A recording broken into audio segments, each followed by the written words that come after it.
Development comes in a lot of shapes and forms, and here's a project that I am standing in the middle of that I did a long time ago. It is a industrial development, just a little infill development. I'm going to flip the camera around so you can see what's going on here.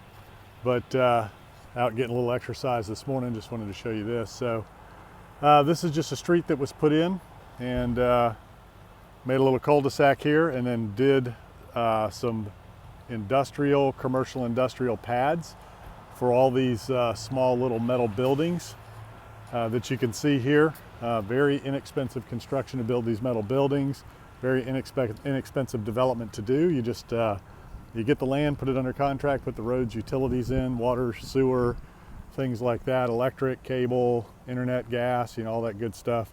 But a real simple, just had to come in here, put a cul-de-sac in, then a couple little got some fire hydrants and all your utilities. There's your transformers, telephone boxes, cable boxes, that kind of thing.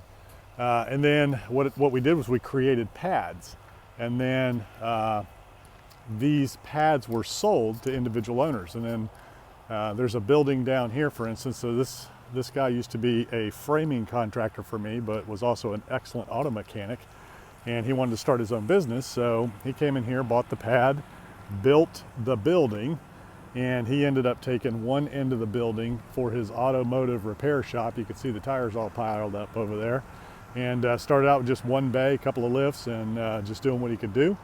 And then he leased out the other two spaces in the building, and he's still here doing his thing. So the tenants in the rest of the building actually ended up paying his rent for him.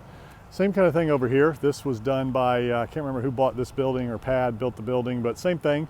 A lot of times these people will come in, they'll buy the pad, build a building, put their own space in it, and lease out the rest to kind of offset the rent for themselves, offset the mortgage, so they end up with a nice commercial space for free. These down here, some of these were done by investors as well. It's been a long time on this project, so I'm not sure who owns what anymore. But a lot of people would come in here and buy these pads and build these buildings and just lease them out. And it was just a straight up investment. So access for 18-wheelers, as you can see, there's one down there making a delivery. A lot of stuff going on here, all kinds of stuff, fitness centers, pools and spas, painting companies, automotive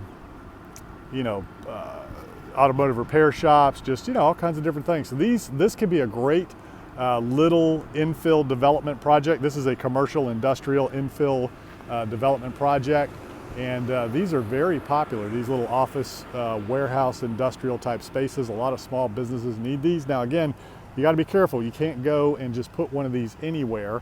You want to make sure that you're in an area where there's demand, where people need these spaces, and it's close to an urban center where a lot of commerce is going on. You don't want to go out in the middle of a cornfield somewhere and put one of these things up and hope that you're going to get it filled.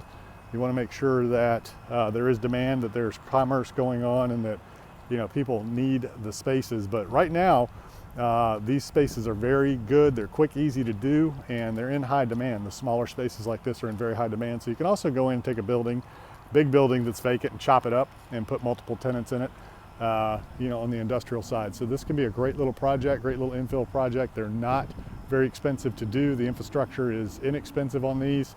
Requirements are minimal, and these buildings are inexpensive to build, and they're very quick. You're just talking about a slab and a shell, and then the tenants come in and build out whatever they want, and you divide the bays up in a way that makes sense, either 50 or 100 feet wide.